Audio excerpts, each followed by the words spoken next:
Hi dears, എല്ലാവർക്കും നമസ്കാരം. സച്ചിയുടെയും രേവതിയുടെയും പുതുപുത്തൻ വിശേഷത്തിലേക്ക് എല്ലാ കൂട്ടുകാർക്കും സ്വാഗതം. അങ്ങനെതാ നമ്മുടെ ചന്ദ്രമതി വീട്ടിലിരുന്ന് ബോറടിക്കുകയാണ്. അപ്പം ചന്ദ്രയ്ക്ക് ഒരു ഐഡിയ തോന്നി. കുറച്ച് ദിവസമായല്ലോ മുഖത്തൊക്കെ എന്തെങ്കിലും മിനുക്കുപണിയൊക്കെ ചെയ്തിട്ട്. ശ്രുതി അവിടെ വെറുതെ ഇരിക്കുകയായിരിക്കും. ശ്രുതിയുടെ അടുത്ത് പോയിട്ട് എന്തെങ്കിലുമൊക്കെ ഒരു പരിപാടി ചെയ്യാമെന്ന് വിചാരിച്ചു. അങ്ങനെ പുള്ളിക്കാരി ഒരുങ്ങി കെട്ടി അവിടെ നിന്ന് ഇറങ്ങുകയാണ്. ശ്രുതിയുടെ പാർലറിൻ്റെ അടുത്ത് വന്നതും അയ്യോ, ഇനി ഞാൻ ചെല്ലുന്ന സമയത്ത് അവിടെ ആരെങ്കിലും ക്ലയൻറ്റുകളൊക്കെ ഉണ്ടെങ്കിൽ ശ്രുതി മോൾക്ക് എന്നെ ശ്രദ്ധിക്കാൻ പറ്റത്തില്ലല്ലോ. അതുകൊണ്ട് അവളെ ഒന്ന് വിളിച്ചേക്കാമെന്ന് വിചാരിച്ചു.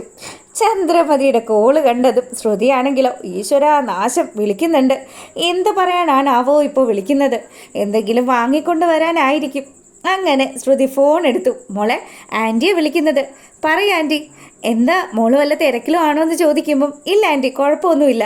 ആഹാ, തിരക്കിലല്ലല്ലേ മോളെ, എനിക്ക് ഭയങ്കരമായിട്ട് തലവേദനയൊക്കെയാണ്. കുറേ നാളായല്ലോ ഒന്ന് മസാജൊക്കെ ചെയ്തിട്ട്. അപ്പം മോളുടെ പാർലറിൽ വന്ന് ഒന്ന് മസാജ് ചെയ്താലോ എന്ന് ഞാൻ ആലോചിക്കുക എന്ന് പറഞ്ഞു. ആ ആൻറ്റി, അതിനെന്താ ആൻറ്റി, ആൻറ്റിക്ക് എപ്പോൾ വേണമെങ്കിലും വരാമല്ലോ. അങ്ങനെയാണെങ്കിൽ ഞാനിവിടെ താഴെ നിൽക്കുന്നുണ്ട്. ഇപ്പോൾ ഞാൻ അങ്ങോട്ട് വന്നോട്ടെ എന്ന് ചോദിക്കുകയാണ്. ആ ആയിക്കോട്ടെ ആൻറ്റി, ആൻറ്റി ഇങ്ങോട്ട് വന്നോന്നും പറഞ്ഞ് ശ്രുതി ഫോൺ വയ്ക്കുകയാണ്. അതിനുശേഷം നമ്മുടെ മീരയോട് പറഞ്ഞു, എടി ആ തള്ള താഴെ വന്ന് നിൽക്കുന്നുണ്ട്, അവരിപ്പോൾ മേളിലേക്ക് വരും. ഇനിയിപ്പോൾ എന്ത് ചെയ്യും? പാർലർ വിറ്റ കാര്യമൊന്നും അവരറിഞ്ഞിട്ടില്ലല്ലോ. അതും പോരാഞ്ഞ് ഇപ്പോൾ വേറെയാണ് പാർലറിൻ്റെ പേര്. എനിക്കറിയില്ലടി, ആലോചിച്ചിട്ട് ഒരു എത്തും പിടിയും കിട്ടുന്നില്ല. എന്ത് ചെയ്യും മീരയെന്ന് ചോദിച്ച് നമ്മുടെ ശ്രുതിയാണെങ്കിൽ ഇങ്ങനെ സങ്കടപ്പെട്ട് നിൽക്കുകയാണ്. അപ്പം മീര പറഞ്ഞു, നീ ടെൻഷൻ അടിക്കുകയൊന്നും വേണ്ട. എന്തായാലും ചന്ദ്രമതി എന്ന് പറയുന്ന വയ്യാവേലി അത് നിന്നെയും കൊണ്ടേ പോകുള്ളൂ.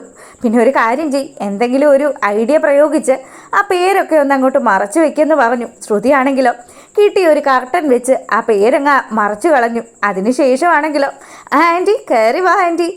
എന്താ ആൻറ്റി, ആൻറ്റിക്ക് എന്താ പെട്ടെന്ന് പറ്റിയത്?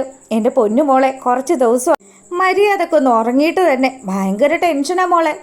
നമുക്ക് ഒരു കാര്യം ചെയ്യാം, ഹെഡ് മസാജിൽ നിന്ന് തുടങ്ങാമെന്നും പറഞ്ഞ് ശ്രുതിയാണെങ്കിൽ നമ്മുടെ ചന്ദ്രമതി അവിടെ പിടിച്ചിരുത്തി. അല്ല മോളെ, എന്താ ഇപ്പം വലിയ തിരക്കൊന്നും കാണുന്നില്ലല്ലോ, എന്തെങ്കിലും പ്രശ്നമുണ്ടോ എന്ന് ചോദിക്കുമ്പം ഇല്ല ആൻറ്റി, നോർമലായിട്ടുള്ള ആ ഒരു സമയത്ത് ആൾക്കാരൊക്കെ വന്നു പോകുന്നൊക്കെ ഉണ്ട്, ക്ലയൻറ്റുകളൊക്കെ ഉണ്ട് ആൻറ്റി. കൂടുതലും സ്റ്റാഫുകളെ വെക്കാത്തത് ഇപ്പം എനിക്ക് തന്നെ മാനേജ് ചെയ്യാവുന്ന കാര്യങ്ങളൊക്കെയല്ലേ ഉള്ളൂ.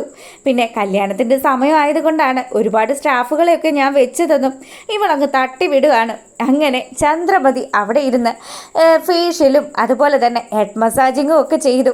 അതിനുശേഷം പുള്ളിക്കാരി ഇറങ്ങാൻ തുടങ്ങുമ്പോഴാണ് ആ സ്ഥാപനം ഇപ്പോൾ ഏറ്റെടുത്തിരിക്കുന്ന യഥാർത്ഥ ഓണർ വരുന്നത്. അങ്ങനെ അവർ വന്നതും നമ്മുടെ ശ്രുതിക്കാണെങ്കിൽ ടെൻഷനായി. ഈശ്വര, ഈ ചന്ദ്രമതി പോയിട്ട് ഇവർ വന്നാൽ മതിയായിരുന്നു ഭഗവാനെ. ഇനി അവരെങ്ങാനും സത്യങ്ങൾ പറഞ്ഞാൽ ഈ ചന്ദ്ര തന്നെ നാലായിട്ട് വലിച്ചു കീറുമല്ലോ എന്നൊക്കെ ആലോചിച്ച് ശ്രുതി ഇങ്ങനെ പേടിച്ച് നിൽക്കുമ്പം, അല്ല ശ്രുതി, ഇന്നത്തെ കളക്ഷൻ തുക ബാങ്കിലേക്ക് ഇട്ടുമെന്ന് ചോദിക്കുകയാണ്.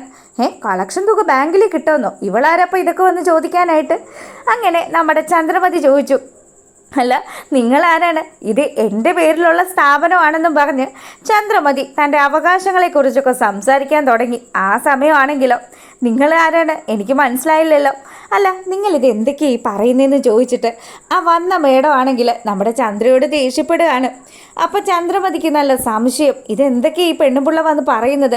ഇതേ കണ്ടില്ലേ ചന്ദ്രമതി എന്ന് പറഞ്ഞ് ആ ഒരു പാർലറിൻ്റെ പേര്, ഇതെന്താ, ഇത് ആരും ഇത് മറച്ചു വെച്ചെന്നും പറഞ്ഞ് ചന്ദ്ര ആ കർട്ടൻ എടുത്ത് താത്തി. അപ്പോഴാണ് ചന്ദ്രയ്ക്ക് ആ ഒരു വലിയൊരു പണി കിട്ടിയ കാര്യം മനസ്സിലാവുന്നത്. ചന്ദ്രയുടെ പേരിലുള്ള ആ ഒരു സ്ഥാപനമൊക്കെ മാറി ശ്രുതി അത് ആർക്കോ വിറ്റു എന്നുള്ള കാര്യം ചന്ദ്രമതി അവിടെ വെച്ച് മനസ്സിലാക്കുകയാണ്. ശ്രുതിയോട് അവിടെ വെച്ച് ദേഷ്യപ്പെട്ടിട്ട് ചന്ദ്ര വീട്ടിലേക്ക് പോയി.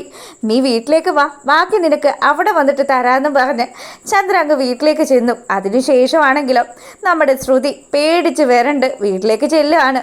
ആൻറ്റി, ദയവ് ചെയ്ത് ഇതിൻ്റെ പേരിൽ ഒരു പ്രശ്നം ഉണ്ടാക്കരുത്. നടന്ന കാര്യങ്ങളെല്ലാം ഞാൻ ആൻറ്റിയോട് പറയാമെന്ന് പറഞ്ഞു. വേണ്ടടി, നീ അധികം ഒന്നും പറയണ്ട. നിന്നെ വിശ്വസിച്ചതാണ് ഞാൻ ചെയ്ത ഏറ്റവും വലിയ തെറ്റ്. നിന്നെപ്പോലെ ഒരു പണക്കാരൻ്റെ ഫാമിലിയിൽപ്പെട്ടൊരു പെണ്ണ് ഇതുപോലെയുള്ള കള്ളത്തരം കാണിക്കില്ലെന്ന് അങ്ങനെ തന്നെയാണ് ഞാൻ വിചാരിച്ച് വെച്ചിരുന്നത്. പക്ഷേ നീ എന്താ കാണിച്ചത്? നീ എന്നെയും ചതിച്ചു, എൻ്റെ മോനെയും ചതിച്ചു. അതും പോരാഞ്ഞിട്ട് ഇപ്പം പാർലറും വിറ്റിരിക്കുന്നു. നിനക്ക് ഇത്രയൊക്കെ ചെയ്തിട്ടും സമാധാനമായില്ല അല്ലേ ശ്രുതി എന്നും പറഞ്ഞ് ശ്രുതിയോട് നേരെ അങ്ങ് ചെല്ലുകയാണ് ചന്ദ്ര. അപ്പോൾ ശ്രുതിയാണെങ്കിലോ ആൻറ്റി, എനിക്കൊരു തെറ്റ് പറ്റിപ്പോയി. ആൻറ്റി ഒന്ന് മനസ്സിലാക്കണം. ആൻറ്റി ആ പലിശക്കാരൻ പൂട്ടിയിട്ട സമയത്ത് ഞാൻ അങ്ങനെ ചെയ്യേണ്ടി വന്നതാണ്. പാർലർ വിറ്റ് ആ പൈസ കൊണ്ടുവന്നാണ് ഞാൻ ആൻറ്റിയുടെ കയ്യിൽ തന്നത്. അപ്പോൾ നിൻ്റെ മലേഷ്യയിലുള്ള അച്ഛൻ അയച്ചു തന്നതാണെന്ന് നീ പറഞ്ഞതോ? അപ്പോൾ നീ പറയുന്നത് മുഴുവനും കള്ളത്തരമാണല്ലേ? നിൻ്റെ കല്യാണം കഴിഞ്ഞിട്ട് ഇത്രയും നാളായി, ഇതുവരെ നിൻ്റെ അച്ഛനോ അല്ലെങ്കിൽ നിൻ്റെ ആൾക്കാരോ ആരും തന്നെ നിന്നെ തിരക്കി ഇവിടെ വന്നിട്ടില്ലല്ലോ. അങ്ങനെയുള്ള നിന്നെ ഞാൻ ഇനി ഇവിടെ വെച്ച് പൊറപ്പിക്കില്ല എന്നൊക്കെ പറഞ്ഞ് ചന്ദ്രമതി ഇങ്ങനെ ദേഷ്യപ്പെടുമ്പം, ആൻറ്റി, ഞാൻ പറയുന്നത് ദയവ് ചെയ്തൊന്ന് മനസ്സിലാക്ക്. എൻ്റെ അച്ഛൻ അവിടുത്തെ ജയിലിൽ അകപ്പെട്ടത് കൊണ്ടല്ലേ. എടി, ഇതൊക്കെ നീ പറയുന്ന കാര്യങ്ങളല്ലേ? നീ ഇതൊക്കെ പറയുന്നത് സത്യം തന്നെയാണോ എന്ന് എനിക്ക് എന്താ ഒരു ഉറപ്പ്? ആൻറ്റി, ഞാൻ പറയുന്നതൊക്കെ സത്യമാണ്. ശ്രുതിക്ക് കാര്യങ്ങളൊക്കെ അറിയാം. ശ്രുതിയെക്കുറിച്ച് നീയൊന്നും പറയണ്ട. അവൻ വെറും പൊട്ടനാണ്. അങ്ങനെ പൊട്ടനായി പോയത് കൊണ്ടല്ലേ എൻ്റെ കെട്ടിയോനുണ്ടാക്കിയ 50 ലക്ഷം കൊണ്ടുപോയി ഒരുത്തിയുടെ കയ്യിൽ കൊടുത്തത്. എന്തായാലും അവനെ പറ്റിക്കാനൊക്കെ എളുപ്പമാണ്. സത്യം പറയും, നീ എന്തോ കള്ളത്തരം കാണിക്കുന്നുണ്ട്. ഞാൻ വഴിയെ പിടിച്ചോളാമെന്നും പറഞ്ഞ് ചന്ദ്രമതി ഇങ്ങനെ ദേഷ്യപ്പെട്ട് നിൽക്കുകയാണ്.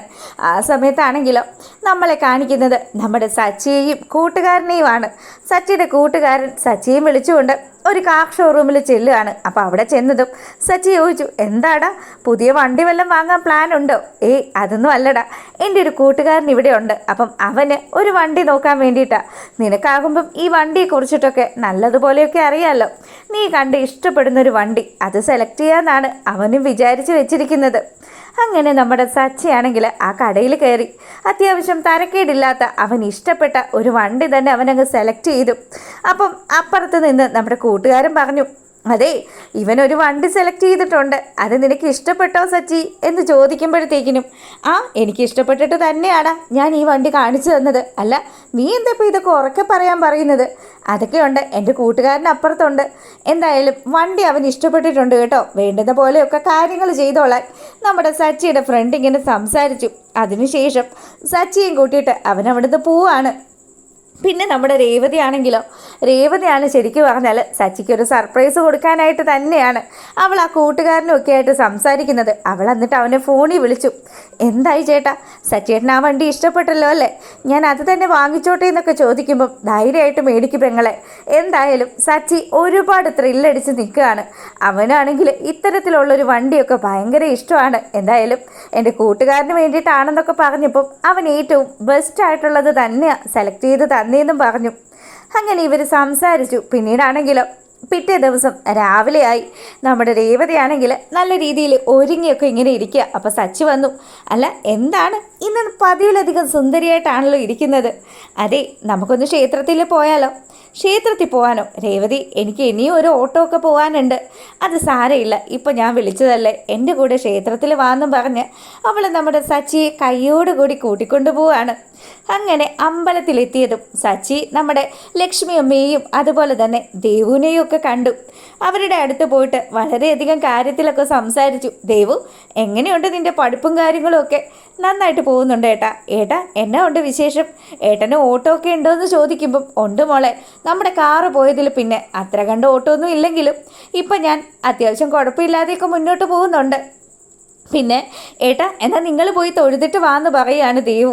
അപ്പോൾ ദേവുവിൻ്റെ അടുത്ത് നൈസായിട്ട് പോയിട്ട് നമ്മുടെ രേവതി ചോദിച്ചു, എടി, പറഞ്ഞതുപോലെയൊക്കെ തന്നെ കാര്യങ്ങളൊക്കെ ചെയ്തിട്ടില്ലേ? ഉണ്ട് ചേച്ചി, ചേച്ചി പോയി തൊഴുതിട്ട് വാ, അതിനുശേഷം തിരുമേനി വന്ന് വണ്ടി പൂജിച്ചോളൂ എന്ന് പറഞ്ഞു. അങ്ങനെ നമ്മുടെ രേവതിയും സച്ചിയും കൂടെ ക്ഷേത്രത്തിനകത്ത് കയറി തൊഴുതും ഇങ്ങോട്ട് ഇറങ്ങുകയാണ്. ആ സമയത്താണെങ്കിലോ രേവതി പറഞ്ഞു, അതെ, ആ കാറ് കണ്ടോ, എന്ത് ഭംഗിയാ. അപ്പോൾ നമ്മുടെ സച്ചിയുടെ കൂട്ടുകാരനും അങ്ങോട്ട് വന്നു കേട്ടോ. അവൻ പറയുന്നുണ്ട്, എടാ, അത് കണ്ടോ, നീ സെലക്ട് ചെയ്ത കാറ് അത്? ആ കാറാണോ ഇത്? അല്ലടാ, ഇത് നിൻ്റെ കൂട്ടുകാരൻ അപ്പോൾ പെട്ടെന്ന് തന്നെ വാങ്ങിച്ചോ എന്ന് ചോദിക്കുമ്പം, അതേടാ, ഇന്ന് ഈ കാറ് പൂജിക്കുന്ന ഒരു ചടങ്ങ് കൂടിയുണ്ട്. അപ്പം എന്തായാലും ചടങ്ങുകളൊക്കെ നടക്കട്ടെ, എനിക്ക് ചെന്നിട്ട് ഒരുപാട് പരിപാടിയൊക്കെ ഉണ്ടെന്നും പറഞ്ഞ് സച്ചി അവിടെ നിന്ന് പോവാൻ തുടങ്ങുകയാണ്. രേവതി പറഞ്ഞു, ഇത്രയും നല്ലൊരു കാര്യം കണ്ടിട്ട് അത് കണ്ടിട്ട് പോയാൽ പോരെ സച്ചിയേട്ടാ, ഇച്ചിരി സമയം ഇവിടെ നിൽക്കുമെന്ന് പറഞ്ഞ് നമ്മുടെ സച്ചി അവിടെ പിടിച്ച് നിർത്തി. അതിനുശേഷം നമ്മുടെ സച്ചിയാണെങ്കിൽ ഈ കാഴ്ചയൊക്കെ കണ്ടു. ഇങ്ങനെ നോക്കുമ്പം തിരുമേനിയാണെങ്കിൽ വന്ന് വണ്ടി പൂജിക്കുകയാണ്.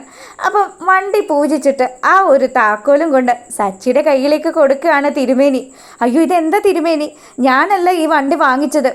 സച്ചിയേട്ടാ, ഇത് സച്ചിയേട്ടൻ്റെ വണ്ടി തന്നെയാണ്. എടാ സച്ചി, ഇത് നിനക്ക് വേണ്ടി വാങ്ങിച്ചതാണെന്ന് നമ്മുടെ സച്ചിയുടെ കൂട്ടുകാരൻ പറയുമ്പോൾ സച്ചി അമ്പരന്ന് നിൽക്കുകയാണ്. എടാ, നീ ഇതെന്തൊക്കെയാ പറയുന്നത്? എനിക്ക് വേണ്ടി വാങ്ങിച്ച വണ്ടിയെന്നോ? എനിക്ക് വേണ്ടി ആര് വണ്ടി വാങ്ങിക്കാനാണ്? അപ്പോൾ ഇതൊക്കെ കേട്ട് നിൽക്കുമ്പം ചെറു പുഞ്ചിരിയോട് കൂടി നമ്മുടെ രേവതി അങ്ങനെ ചിരിക്കുകയാണ്. അപ്പോൾ ലക്ഷ്മിയമ്മ പറഞ്ഞു, മോനെ സച്ചി, ഇത് രേവതി മോള് നിനക്ക് വേണ്ടി വാങ്ങി വെച്ച വണ്ടിയാണെന്ന് പറഞ്ഞു. രേവതിയോ? അതെ സച്ചിയേട്ടാ, ഞാൻ തന്നെ വാങ്ങിച്ചതാണ്. സച്ചിയേട്ടൻ ഒരു കാര്യം ചെയ്, ഐശ്വര്യമായിട്ട് തിരുമേനിയുടെ കയ്യിൽ നിന്ന് ആ താക്കോല് വാങ്ങിക്കുമെന്ന് പറഞ്ഞു. എടി, ഇതിനൊക്കെ ഒരുപാട് പൈസയാവില്ലേ? ഇതൊക്കെ നീ ഇത് എന്ത് ചെയ്തു എന്ന് സച്ചി വളരെ അമ്പരപ്പോട് കൂടി ചോദിക്കുകയാണ്. അപ്പോൾ രേവതി പറഞ്ഞു, അതെ, അതൊക്കെയുണ്ട്. ഞാൻ കുറച്ച് പൂമാല കെട്ടിയതും അതുപോലെ അന്ന് സച്ചിയേട്ടൻ എനിക്കൊരു ബൾക്ക് ഓർഡറൊക്കെ ഒപ്പിച്ച് തന്നില്ലേ, അങ്ങനെ ഉറുമ്പ് സ്വരുക്കൂട്ടുന്നത് പോലെ ഉണ്ടാക്കി വാങ്ങിച്ചതാണ്. കടമാണോ മോളെ എന്ന് ചോദിക്കുമ്പം അല്ല സച്ചിയേട്ടാ, ഫുൾ ക്യാഷും ഞാൻ കൊടുത്തതാണെന്നൊക്കെ പറഞ്ഞു. അങ്ങനെ വളരെ ഐശ്വര്യത്തോടു കൂടി സച്ചി ആ വണ്ടിയുടെ താക്കോല് വാങ്ങിക്കുകയാണ്. അതിനുശേഷം സച്ചി ആ വണ്ടിയിലൊക്കെ പോയിന്നിങ്ങനെ പിടിച്ചു നോക്കി. എൻ്റെ ദൈവമേ, എനിക്കിത് വിശ്വസിക്കാനേ പറ്റുന്നില്ല. എൻ്റെ രേവതി വാ കയറെന്നും പറഞ്ഞ് രേവതി ആ ഒരു വണ്ടിയിൽ കയറ്റി. അതിനുശേഷം സച്ചി ഐശ്വര്യത്തോടു കൂടി ആ ഒരു വണ്ടി ഇങ്ങനെ സ്റ്റാർട്ട് ചെയ്യുകയാണ്. അതിനുശേഷം അവരവരുടെ യാത്ര തുടങ്ങുന്നത് കാണിക്കുക.